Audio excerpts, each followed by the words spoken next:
behind him. You know, he's just put in the fattest lap of the race. Credit to him, he's come up with some fierce criticism for some underwhelming performances on that Suzuki. We saw him fight for the podium in Qatar. It's the 9th place on the Italian, just about a 10th faster than the 3 riders in front of him. What a battle that's raging here at 4th, 5th place. Scott Redding's got a bit of daylight between himself, you know. Champion Davizioso and Vignales. And 2 riders who are really, really struggling. Danny Pedrosa's way down in 13th place. Jorge Lorenzo still not able to find himself into the point scoring. He's been in such good form. It's pretty much as you were, isn't it, in terms of the gap between those top 4.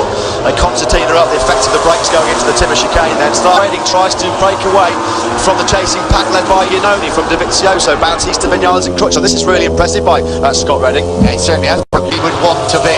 Zarco still leads the way. Momentarily into turn 1 off the start line. We saw Marc Marquez lead the way, but Zarco made wait. Though I thought Valentino Rossi had a little thing about getting the inside of Marquez there. To give more kudos and take your hat off again to Danilo Petrucci. That has really concertinaed up now, hasn't it, as they come down towards the feed slag. 18 and a half laps to go, round 8 of the MotoGP World Series. This could be a saving ride by Scott Redding the way he's going. He's riding for his future. Lots of rumours about whether Pramac Ducati are considering other options. Well, we know they are. Just waiting for this explosion to come. Yeah, Marquez and Rossi look really strong in that 4 sector. But it's edge grip you need through those fast change of direction. You know, with Zarco, you just wonder whether, you know, he might be just running out of a little bit of edge grip with that soft option rear tire. Trouble is, Davizioso is bringing along a few friends with him, isn't it? And that does include now Maverick Vignales. Yeah, Scott Redding's early charge. How much has he burned up? Way to go, but Davizioso and Vignales started to really pile on the pressure now. Yeah, as far as the championship goes, if Vignales could finish in front of Davizioso and mixed frustration, you can see there written all over his face. He knew that was an opportunity to score points for only the 2nd time in his MotoGP career. The last thing he needed when he's riding for his Ruskin Hook. So that's it. There's no rider now in MotoGP that scored points in every race. Jonas Folger was the last one, the first race error we've seen of the year from the German. Not the way he would have. EP16 is quick, and he's quite capable to stand where these guys stand at the moment. Redding coming under real pressure. Davizioso thinks about getting on the inside of Vignales. Plastic and clinical timber chicane move there on the brakes by Bautista, executed to absolute perfection. So Bautista back up into 7th place. Rossi's through on Marquez. So Yamaha 1-2 then. Johan Zarco, the rookie sensation, still leading. Marquez led briefly off the line. Zarco. Rossi moved into 2nd place, the first move in the top 4 for a long, long time. Zarco trying to break them to the front, that hasn't worked, so we'll just see what Zarco's got. We know what Zarco's got. He will fight aggressively to hang in there. I'm just wondering whether Marquez was going to have another lunge at Rossi at the timber contact between Zarco and Rossi. Rossi was really fortunate. The 2nd time this year that there's been contact between Zarco and Rossi. Cash your minds back to the Circuit of the Americas in Austin. Incident, right, let's have a look at it. Yeah, Rossi's running a wider line. Rossi just ran the wide line. You can see there the contact lifted Rossi's foot off the left. Zarco though, he was doing a Rossi there. Once you pass, you know, when Rossi gets overtaken, he fights straight back at the next corner, and that's what Zarco was trying to do. There's nothing wrong. In crucial laps to go. Yellow flags are waving there at the final chicane. Vignales has crashed. The World Championship leader, Maverick Vignales, has crashed out. We saw the. There he goes, coming out of the chicane, left-hander. Loses the front end, and his championship lead almost certainly will disappear. We ride with him. So then, well, how's the championship going to shape up now? Vignales absolutely dejected. He'd done so much of the hard work to get himself up, find his teammate in the championship. Meanwhile, at the front, 2 old friends are meeting up, and they are ready for the fight of all fights. Here he may now drop back behind Danilo Petrucci on this lap. So put Zarco back and forth. Has he made a mistake, or is he just running out of a bit of a grip? Straight away, Marquez gets the Vignales out on his pit board. Next weekend, bitter disappointment for the 22-year-old. Confirmation of where it stands at the moment. Wow, look at that. We could be going to the Saxon Ring of the World Championship. That could all change, of course, with this fantastic fight raging now between Rossi and Marc Marquez. It looks like Johan Zarco might be struggling to hang on in there. It's this race, because it will make the championship so much closer. I don't even think they've been thinking about the World Championship. I tell you what, they won't be forgetting old battles. They'll be remembering old battles in this one. They've just set personal best. That's Bradley Smith has crashed out of the race on the factory KTM. Smith was circulating in 20th place. We ride with was against Marc Marquez. The big news though from Assen, championship leader Maverick Vignales has crashed out. And if Andrea Dovizioso stays where he is in 5th place, he will be the new leader of the World Championship riding the Ducati. But it's still 11 and a half laps to go. Absolutely right in the victory contention. Yeah, pulls right up on the rear wheel there of Marc Marquez. 3rd, of course, in Magellan, right in contention in Barcelona. 11 laps to go here in Assen. The Yellow Army can't believe it because their man leads the way. But there's a lot more of this race to go.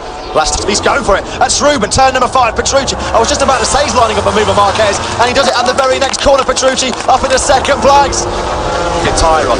That could be absolutely crucial. Could be a decisive choice because in theory, the theory has been blown out the window a few times this year in MotoGP. Then Rossi in the final laps of the race. So starts in Barcelona and here, really going well in Barcelona before he crashed out. Rossi into the chicane.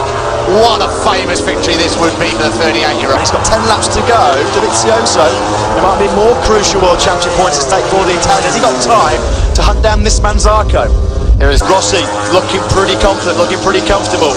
He did lead, of course, on the final lap in Le Mans when he buckled under intense pressure from his teammate Maverick Vinales. Knows he's clearing off and also knows that he's having problems getting past Danilo Petrucci. Again, he knows as well that Maverick Vinales is out of the race, so he doesn't want to take too many risks. Lorenzo, Baz Abraham, Rins Barbara, Espargaro Pole and Tito Rabat. We've had crashes for Bradley Smith, Maverick Vinales, Jonas Folger. Here last year when he crashed out just in front of Cal Crutchlow, that's at Struben, turn number 5 for Bautista, so another top 6 slipped through the grasp of the Spaniard. Really sorry to butt in, Nick. We are getting a few minute little drops down here in pit lane. Please, no! If it stays like this, it's okay to race. If it's okay, potential sting in the tail here. You are now allowed to pull it. So it's. Oh, sorry, I'm getting over. You can see quite. You can see quite clearly. Can he make it 3 in a row? What a hat trick! This would be for Andrea Dovizioso. He's on the podium places. 7.5 laps to go. The issue for Rossi is he's hitting the rain spots first, so Rossi's going to be more cautious than those behind him. Petrucci's using Rossi as a great reference. Petrucci's about to take Valentino Rossi to Zarco's into the pits. Now, has he gambled and rolled the dice, or has he got a problem? Zarco's coming in. Zarco first, man. Yeah, he's changing. Does it? That's absolutely nothing to lose. Right back at the front, Rossi under real pressure now from Danilo Petrucci. Andrea Dovizioso also in the hunt. It's Italians 1, 2, 3, but it's Yamaha, Ducati. Just the feeling that Petrucci wants to make a move because he knows that Dovizioso is coming like a... Tino Rossi leads at the start of lap 21. An all-Italian top 3 at the moment. Marquez is not being shaken off. Cal Crutchlow over the line in 5th. Petrucci out a little bit wide at the first. Lorenzo in. He's coming in for his bike swap. Those guys now need to absolutely pour down with rain. On Marquez, Assen works Petrucci, fall back immediate in the left hand of the Struben corner. Marquez is quite happy there now in 4th place. We still have 5.5 laps to go. Zarco, boy, Lorenzo, Hector Barber and Alex Rins. Petrucci, he keeps having a look up the inside of Rossi, does the ram shot. He's going to have a lunge at the inside of the Timber chicane. Surely Petrucci will go up the inside. We'll just stand up and applaud. This is Dovizioso again. Oh, Dovizioso through at turn 1 at the harbour. Petrucci just struggling a little bit hard. He has stood firm like a rock at the front of this race. Down through the Vinslang. 4 3/4 laps to go. Here comes Dovizioso. He definitely lead in the wet conditions here 1 year ago. Oh, Petrucci, that was tight up at Mandeville. He keeps having a look up the inside of Rossi, but he can't quite make it through. You've got to say, Petrucci now leads away. Rossi in 2nd place. They're through the round shot up to the chicane. Will Rossi try and fight back at the chicane? No, Petrucci leads. He should cross. Petrucci led in Assen last year, didn't finish the race. He led in Germany last year, crashed out in wet conditions. Here he now leads in Assen. Danilo Petrucci chasing it. Oh, they're pulling away quite easily. Dovizioso and Marquez then, maybe just running out of steam at the end of this race. Johan Zarco's just come over the line. We know that he's on full wets. He did a 140 start and finish. Through the very, very fast Ramchok left-hander they will come. Well, now Rossi can use Petrucci as the reference. He's done all the legwork himself for a while. Of soccer. People are going crazy. 105,000 spectators and they are being richly entertained by the best. With penalty, he exceeded the pit lane speed limit when he came in and changed bikes. You can only run at 60 kilometres an hour, so Johan Zarco. Can you? Assen TT here in Holland. Petrucci closes up right again on the rear wheel of Rossi. They're through the round shot. They will line up the chicane. This is when Rossi took Petrucci to take the lead on the previous lap. Hats off to Rossi. Another DNF now will be so detrimental for his World Championship challenge to score in places. Back at the front. Can Rossi just open up and pressure them fast? Crutchlow's out, somebody's brain's working sharper than mine right now. More than ours is at the moment. This is the battle for 3rd place. Petrucci and Rossi still fight it out. Crutchlow has taken 3rd place from Marquez at the Timber chicane. We're on the last lap. It's a straight showdown then for the victory, surely between Rossi and Petrucci. 4/10 of a second, Rossi led against Vinales in Le Mans. Rossi's got a pretty healthy buffer there as they come through the Struben corner. 13 corners left for Rossi. chasing what would be a career victory in Grand Prix. Has he finally broken the resolve of Petrucci? Crutchlow again finds himself back up in 3rd place. Who's going to take 3rd? Nobody can guess. This is Up to take 3rd place. His 115th Grand Prix victory. Valentino Rossi wins here in Assen. Petrucci a fantastic 2nd. Marquez just holds on for 3rd place. What a fight, what a race here in Assen. A classic in front of a crowd of 105,000. Valentino Rossi for the 10th time here in Assen, victorious in front of that passionate Dutch crowd. 20. Absolutely unbelievable Dutch TT. We've seen many a great battle round here. Was that pivotal? Was that crucial? Petrucci reversed in Mugello where Valentino Rossi was doing the congratulations. Andrea Migno then, that's brownie points, celebrating with the boss like that, isn't it?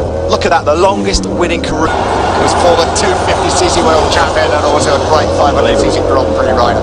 He has done it. Stanley Petrucci, let's not forget the part that it's win. I think it was 13. First win then for Rossi in over a year, his first win in 19, and what a time to do it. Where Marc Marquez thought, oh no, I'm down the road here, and how he saved that moment on the front of the Timothy was quite remarkable. Where do you start talking about this right? Players going off, there's going to be some pretty jubilant scenes very, very shortly. The most popular man in World Championship motorsport on 2 or 4 wheels. He's 38